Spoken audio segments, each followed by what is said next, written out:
I don't want to talk about my knee or Mexico, and I don't want to talk about my opponent for Double or Nothing.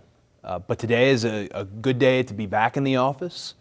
We're actually meeting with the Starrcast reps about Starrcast 2 coming to Las Vegas and its connection with Double or Nothing. Hey, so Conrad, last year, remember there was a big issue about the space of the building and stuff. Are we going to have more than enough room this time? That's fitting that you asked that, because that was the first question that Dallas Page asked. He wanted to know, bro, can we get more space? And I think I've got a solution. Show him, Dave.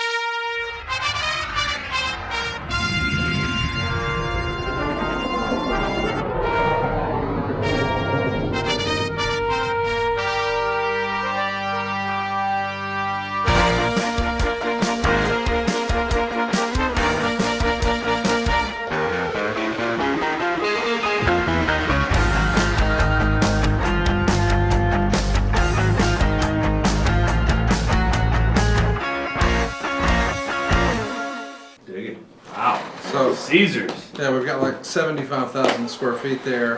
Thursday to Sunday, 4 days across 2 different properties. Way more ambitious than last year, like more than 24 live shows.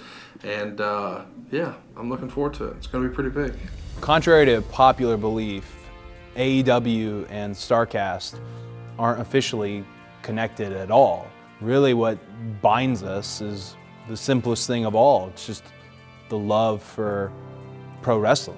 The concept for putting it together was, hey, I'm a wrestling fan. What would I want to see? You know, I'm not supposed to be on this side of the camera. I'm just a fan like you guys watching this. And because of that, I think I have a pretty good idea of what people like me would enjoy. I thought Starrcast was really well done. Hats off to Conrad. What a great, he's a great businessman. Starrcast was cool because it had different events as compared to most conventions, which are basically just autograph signings. There was 41 special events.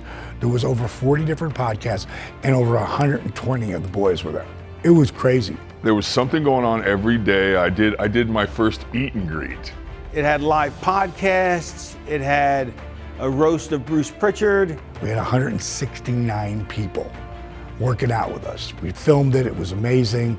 The energy was through the roof. Call a match with Tony Schiavone or cut a promo with Joel Gertner. But you could also just enjoy the crowd and be a part of the giant convention where there's 24 stage shows and meet and greets and merchandise and everything in between.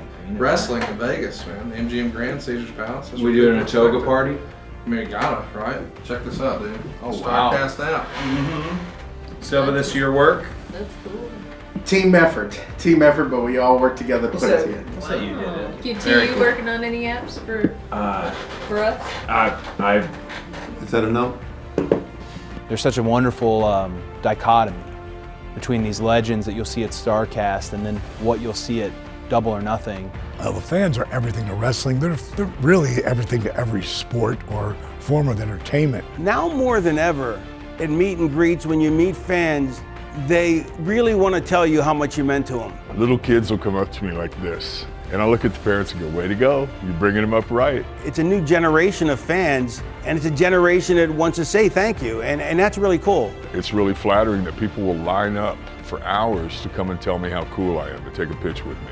It was awesome. I thought it was an amazing time, and again, I think it's great for wrestling. It takes our single show and it makes it a destination weekend for fans. We got some of the biggest names in wrestling, from Bret Hart to Sting to Ric Flair, on and on. And we've also got a unique set of stage events. This will be the first time Arn Anderson has been on stage with a live mic outside of WWE in nearly 20 years. So we're really excited about a bunch of new and exciting stage shows that have never before hit, and a few of them we haven't announced yet that I'm pretty sure will have a lot of people talking. But I think what everybody's going to be talking about is the big event Friday. Are you actually going to do the roast of? Yep. What about Sunday? What do you have Sunday? Oh, well, the big event Sunday is a live Talk is Jericho. Oh, I love talking Jericho. Yeah. I think everything is changing. I think wrestling is changing right along with it. You know, if you go back and look at the NFL 20 years ago, or you go back and look at, music 20 years ago, or the way sitcoms were produced 20 years ago, you go back and look at just about any form of entertainment, and it's all changed. And I think this is a really exciting time in the wrestling industry. The 80s, was all about Hulkamania and, everything that was happening with Roddy Piper. And the next big surge was, of course, the Monday Night Wars. As a pro wrestler, the more pro wrestling, the better. And that's good for everybody. It's good for the fans, it's good for the wrestlers. It goes back to when Omega and the Bullet Club and Cody started selling t-shirts at Hot Topic and selling out. That's huge. And right then I said, there's something happening with the business. No matter what, it's created their own era. I think the guys who are running AEW aren't that concerned about the past. I think these guys are blazing a new trail, and I think it's really exciting. It's the perfect opportunity for people to get what they want. And there's a big enough audience, much bigger than anybody realized, that wants what they want, will pay for what they want, and AEW is coming along right at the right moment. People, when they hear about that there's a show and that you're putting Cody Rhodes with the Young Bucks and Kenny Omega, you can stop right there, because that's going to draw. But add in Chris Jericho as a headliner and all these other young talent that they got coming up, and the buzz. It's a momentum buzz. When you get Big Mo on your side, you're hard to stop. It's a tough transition going from talent into management. And my only advice right off the bat is just go slow, take your time, don't rush, and do not get a big head, because it's real easy to let this stuff go to your head right off the bat. I started off a wrestling fan, I became a wrestler. I consider myself back to be a wrestling fan. We're here, we're invested. We're going to be there. Show us what you got, because the expectations are really high. And I think guys like Cody and Kenny, they know that. Chris Jericho knows that. And I can't wait to be there and see what they give us. So here at C2E2, my first ever Comic-Con, myself and the Young Bucks are here to meet and greet the fans. Events like this are always fun. They all remember, stuff we did in New Japan. They all remember All In especially. Yeah, Chicago is just a real special place to all of us, and it seems that All In really left an impact. So will I thank Chris Jericho if he beats me at Double or Nothing? Isn't that the big question? We all owe him a big thank you, don't we? We wouldn't be successful without you, Chris. Maybe I do owe you a proper thanks, but I'll tell you what, you're not gonna get it from me, unless you beat me. If you can, yeah, I'll thank you. Why not? That's the problem, Chris. You're gonna have to beat me first. You couldn't get the job done before.